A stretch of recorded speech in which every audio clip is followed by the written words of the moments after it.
आप सभी भारतवासियों को मेरा प्रणाम। मैं कौशिक आज एक और नई विषय में आपसे चर्चा करूंगा। जैसा कि मैंने पिछले वीडियो में बताया था कि मैं मौलिक अधिकार के बारे में आपसे चर्चा करूंगा। इससे पहले वीडियो संविधान के बारे में था, जो कि हमारे देश का सर्वोच्च कानून है। तो आज का टॉपिक क्या है, आज का विषय क्या है? आज का विषय हम लोगों का मौलिक अधिकार, जिसको इंग्लिश में बोलते हैं फंडामेंटल राइट्स, जो कि जन्म के साथ इंसान मानव जब देश में, हमारे भारत देश में जब जन्म लेता है तो जन्म के साथ ही उसको जो अधिकार प्रदत्त होता है, जो अधिकार उसको मिलता है, उसे क्या कहा जाता है? उसका जन्म सिद्ध अधिकार या मानव अधिकार या मौलिक अधिकार हम लोग उसको बोलते हैं। तो चलिए उसके बारे में पढ़ते हैं। देखिए, वह अधिकार जो किसी व्यक्ति के आत्मसम्मान के लिए वह मानसिक एवं शारीरिक रूप से एक स्वस्थ, आत्मनिर्भर, आज़ाद जीवन जीने के लिए जरूरी है। ठीक है, जब इंसान जन्म लेता है तो उसका अपना एक आत्मसम्मान होता है, सेल्फ रिस्पेक्ट होता है, जो कि वो कभी भी नहीं चाहेगा कि कोई उस पर उसको हानि पहुंचाए, चोट लगे या सेल्फ रिस्पेक्ट पर उसका किसी भी प्रकार कोई असर हो। तो आत्मसम्मान के लिए मानसिक एवं शारीरिक रूप से मेंटली एंड फिजिकली, शारीरिक रूप से दोनों प्रकार से स्वस्थ, आत्मनिर्भर, आज़ाद जीवन जीने के लिए, स्वस्थ, पूरी तरह से हेल्दी और आज़ाद जीवन जीने के लिए, देश में आज़ादी के साथ रहने के लिए जो उन्हें अधिकार चाहिए, जो उन्हें एक स्वतंत्रता चाहिए, उसे हम लोग कहते हैं मौलिक अधिकार, फंडामेंटल राइट्स, उसे ही कहते हैं। अतः यह हमें जन्मसिद्ध अधिकार प्रदान करता है। जन्म के साथ ही देश में रहने के लिए, जो कि हम आज़ादी के साथ देश में रह सकते हैं, देश के कानून का पालन कर सकते हैं, देश में जो भी चीज़ हो रही है उसमें हम अपना मतदान दे सकते हैं, अपना अधिकार व्यक्त कर सकते हैं, इसे ही हम लोग बोलते हैं हमारा मौलिक अधिकार। तो देखिए, मौलिक अधिकार हमारे जो संविधान है, संविधान के अनुच्छेद 3 में दी गई है, जिसकी संख्या कितनी है? 6 है। किस में दी है? अनुच्छेद 3 में दी गई है। इसकी संख्या कितनी है? 6 है। पहले इसकी संख्या 7 थी, लेकिन उसमें से एक को हटा दिया गया है। अभी इसकी संख्या वर्तमान में हमारे मौलिक अधिकारों की संख्या कितनी है? तो 6 है। तो इसमें सबसे पहला अधिकार आता है, देखिए, हमारा समानता का अधिकार। किसका अधिकार है? समानता माने क्या होता है? इक्वलिटी। जो हम लोग एक साथ देश में रहते हैं, अलग अलग जात पात धर्म के लोग, बड़े अमीर, गोरे काले, सभी लोग, उसमें जो एक समानताएं हैं, उसी को हम लोग क्या बोलते हैं? समानता का अधिकार। ये कानून की नज़र में समानता का अधिकार क्या है? तो कानून की नज़र में सभी लोग समान हैं। ये तो आपको पता है कि कानून के नज़र में सभी समान है। उसमें उसके नज़र में कोई अमीर गरीब, ऊंच नीच, किसी भी तरह का, गोरा काला, लड़का लड़की, कोई भी भेदभाव नहीं है। तो देश के किसी भी नागरिक को कानून की नज़र में, कानून की जो प्रक्रिया है, कानून का जो प्रकार है, उसमें कोई भी भेदभाव वो नहीं करता। कानून किसी भी नागरिक में, देश में रहने वाले किसी भी नागरिक के साथ कोई भी भेदभाव नहीं करेगा। लेकिन ये एक बात बताना चाहता हूँ कि क्या ये बात सच है? नहीं, ये बात पूरी तरह से सच नहीं है। संविधान ने तो कह दिया कि कानून सबके लिए बराबर है, पर क्या ये सच में कानून सबके लिए बराबर है? नहीं है। कानून एक मकड़ी का ऐसा जाल है जिसमें तो बड़े बड़े कीड़े तो अपना छुड़ा करके भाग जाते हैं, लेकिन जो छोटे छोटे कीड़े होते हैं वो उसमें फंस जाते हैं और उनका शिकार बन जाते हैं मकड़ी का। इसमें बात का तात्पर्य को समझने की कोशिश कीजिए। कानून एक ऐसा जाल है जिसमें बड़े बड़े अमीर लोग, बड़े बड़े व्यापारी, बड़े बड़े नेताओं के घर के लोग, नेताओं के बेटे, वो तो आसानी से निकल जाते हैं, अपना किसी भी प्रकार का कुछ भी करके निकल जाते हैं। लेकिन इसमें पिसते कौन है? इसमें फंसते कौन है? हम जैसे गरीब लोग, जिसका कोई चारा नहीं होता इसमें निकलने का, कोई ऑप्शन, उनके पास ऑप्शन नहीं होता कि हम इनसे बाहर निकले। तो एक तरह का ये मिथ्या है, एक तरह का गलत है, जो कि हम लोग सोचते हैं कि कानून सबके नज़र में बराबर। संविधान ने तो कह दिया कि कानून सबके लिए बराबर है, होना भी चाहिए बराबर, लेकिन हमें हमारा हक कब मिलेगा? जब हम सबसे पहले इन घुसखोर नेताओं को, इन जो फालतू नेता जिनके पास कोई काबिलियत नहीं है देश को, अस्तित्व को चलाने के लिए, देश को चलाने के लिए, ऐसे नेताओं को जब तक हम लोग बाहर नहीं करेंगे, उनको अपना औकात नहीं दिखाएंगे, तब तक देश में कानून व्यवस्था सबके लिए बराबर नहीं होगी। दूसरा क्या आता है? स्वतंत्रता का अधिकार। देश में हम लोग रह रहे हैं तो देश में स्वतंत्रता के साथ हम लोग रह सकते हैं। देश में स्वतंत्रता के साथ हमें अंतर्गत एक कुछ स्वतंत्रता, आज़ादी मिली है, जैसे कि हमें बोलने की अधिकारी मिली है, बोलने का अधिकार मिला है, बोलने का छूट है। हम अपना बात, अपना वक्तव्य किसी के सामने भी रख सकते हैं, हम अपना जो मन की बात है किसी के सामने भी बोल सकते हैं। उसके बाद हमें संगठन बनाने की छूट मिली है। संगठन मैंने कोई भी हम अपना एक ग्रुप बना सकते हैं, इसके लीडिंग करने के लिए जो भी संगठन, जो भी पार्टी वगैरह बनती है नेताओं की, या जो भी संगठन बनता है उसके बनाने की आज़ादी मिली है। साथ ही साथ देश में कहीं भी आने जाने की या कहीं भी रहने की या व्यापार करने की पूरी तरह से स्वतंत्रता हमें इस अनुच्छेद के तहत मिली है।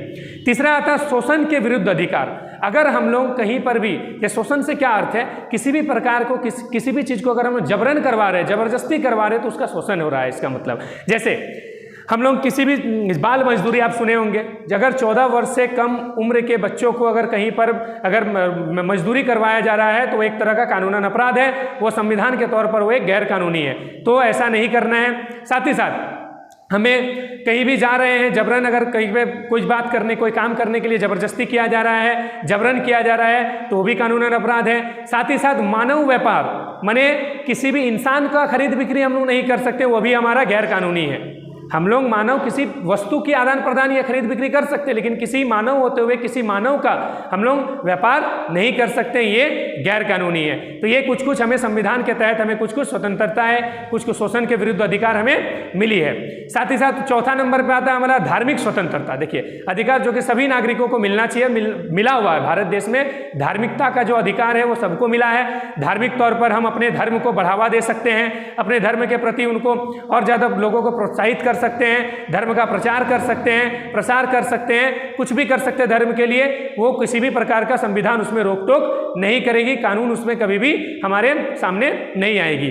लेकिन उसमें भी कुछ कुछ रूल्स एंड रेगुलेशन है। हम अपने जिस प्रकार हम अपने धर्म का सम्मान करते हैं उसी प्रकार दूसरे के भी धर्म का सम्मान करना है, यह संविधान कहती है। अगर हम अपने धर्म का सम्मान करते हैं तो दूसरे का भी धर्म का सम्मान करना है। ये नहीं कि हम हिंदू है तो मुस्लिम, सिख, ईसाई, जैन, बौद्धिज्म उनको इग्नोर करना है, उनको तुच्छ समझना है, ऐसा नहीं है। सभी का धर्म उनके लिए एक बहुत ही सम्मानीय बात होती है, जो कि हर किसी व्यक्ति का ये होनी चाहिए कि हमें सबके आदर करना चाहिए, सम्मान करना चाहिए, ताकि उनको किसी भी प्रकार का अवहेलना ना हो। उसके बाद आता है हमारे सांस्कृतिक और शैक्षणिक अधिकार। सांस्कृतिक और शैक्षणिक अधिकार का क्या तात्पर्य है? तो देखिए सांस्कृतिक, हम जैसे हिंदू धर्म से बिलोंग करते हैं, कोई मुस्लिम धर्म से बिलोंग करता है, कोई बौद्ध धर्म से, कोई सिख है, कोई जैनिज्म है, कोई कुछ है, तो सबका अपना अपना धर्म का अपना एक सांस्कृतिक होता है, जो कि उसी के अकॉर्डिंगली उसी के साथ में वो अपने जीवन को यापन करता है, अपने परिवार को शिक्षा देता है कि आप भगवत गीता पढ़िए, तो मुस्लिम बोलेंगे कि नहीं आप कुरान पढ़िए, तो अब वो क्रिश्चियन बोलेंगे आप बाइबल पढ़िए, सबका गुरु ग्रंथ साहिब पढ़िए। तो ये सबका अपना अपना ग्रंथ होता है, धार्मिक किताबें होती हैं, पुस्तकें होती हैं, अपनी संस्कृति अपने जो धार्मिक जो कल्चर है उसको और बढ़ावा देने के लिए। तो इसमें भी सरकार पूरी तरह से हमें संविधान छूट देती है कि आप अपने परिवार को, अपने समाज को बढ़ावा देने के लिए अपने संस्कृति को और ज़्यादा विचार विमर्श कर सकते हैं, उसको बढ़ावा दे सकते हैं। साथ ही साथ और एक चीज़ की छूट देती है कि अगर मान लीजिए कोई हिंदू है वो मुस्लिम धर्म अपनाना चाहता है, कोई मुस्लिम है हिंदू धर्म अपनाना चाहता है, कोई जैन है बौद्धिज्म धर्म अपनाना चाहता है, अपने धर्म परिवर्तन करने की भी अनुमति इसमें दी जाती है। अगर कोई व्यक्ति है जो चाहता है कि नहीं मैं अपने धर्म को परिवर्तन करना चाहता हूं, तो उसकी भी अनुमति हमें संविधान के तहत मिलती है। और अब की लास्ट और शैक्षणिक योग्यता, इसमें देखिए क्या था शैक्षणिक अधिकार। शैक्षणिक अधिकार की क्या, तो कोई अगर संस्था है जो चाहती है कि मैं अपना निजी एक स्कूल खोलूं, निजी स्कूल में बच्चों को भगवत गीता का अध्ययन करवाऊंगा, रामायण के बारे में बताऊंगा, या जैसे मदरसा में बच्चों को पढ़ाया जाता है, उर्दू स्कूलों में पढ़ाया जाता है, अपना जो अपना कल्चर होता है उनका मुस्लिम धर्म का, वो अपने धर्म को पढ़ा सकता है। इसी प्रकार से अपने धर्म के अनुसार वो अपना एक संस्थान खोल सकता है और उसमें वो अपने धर्म के प्रति लोगों को जागरूक कर सकता है, बच्चों को पढ़ाया जा सकता है। लेकिन कोई भी अगर सरकारी अगर कोई संस्था है तो उसमें कभी भी हमारा संविधान उसको ये ऑर्डर नहीं देता है, उसको ये अधिकार नहीं देता है कि आप किसी भी प्रकार के कोई भी धर्म को आप पारित करें, किसी भी धर्म को आप बढ़ावा दें, किसी भी धर्म का आप प्रचार प्रसार करें। ये कोई निजी संस्थान ही कर सकता है। उसके बाद सबसे आखिरी में आता है हम लोग का संवैधानिक उपचार का अधिकार। मान लीजिए आप कहीं पर रह रहे हैं, हम लोग भारत देश में रह रहे हैं, किसी राज्य में रह रहे हैं, किसी शहर या किसी गांव में रह रहे हैं, वहां पर मुझे लग रहा है कि नहीं मेरे साथ गलत हो रहा है, मुझे अपना मानव अधिकार नहीं मिल रहा है, मेरा जो फंडामेंटल राइट्स है, मेरा जो अधिकार मिलना चाहिए, वो मेरा हक का जो चीज़ है वो मुझे नहीं मिल रहा है, तो मैं उसके लिए अदालत का दरवाजा खटखटा सकता हूँ, मैं उनके सामने अपने बात को रख सकता हूँ, अपने बात को रख सकता हूँ कि मेरे साथ शोषण हो रहा है, मुझे अपना अधिकार नहीं मिल रहा है, जिसके तहत जो हमारी अदालतें हैं वो उसका विचार विमर्श करेगी और मुझे अपना अधिकार या हमें अपना अधिकार दोबारा वापस दिलाएगी। तो ये हमारे जो फंडामेंटल राइट्स है 6 मानव अधिकार जिसके बारे में मैंने आज चर्चा की। तो ये देखिए जो कुछ बात हम बोले कि धर्म का बात बोले, समानता का अधिकार बोले, लेकिन ये सब जो संविधान तो सब चीज़ बहुत ही सुयोग रूप से, बहुत ही एकदम सुंदर रूप से बताया गया है। लेकिन क्या हमारे नेता, हमारे जो राजनेता हैं, हमारे जो अनपढ़ गंवार नेता हैं, भैंसी चराने वाले नेता बोल सकते हैं ऐसे लोगों को, इनको क्योंकि वही हक है, इनको अंगूठा छाप नेताओं का एक ही काम है, आप यहाँ तो कुछ ये सब काम छोटा मोटा काम कीजिए, देश चलाने आप लोगों के हाथ की बस की बात नहीं है, इसलिए आप उनको छोड़िए। लेकिन वो अपने से कैसे जोड़ेंगे?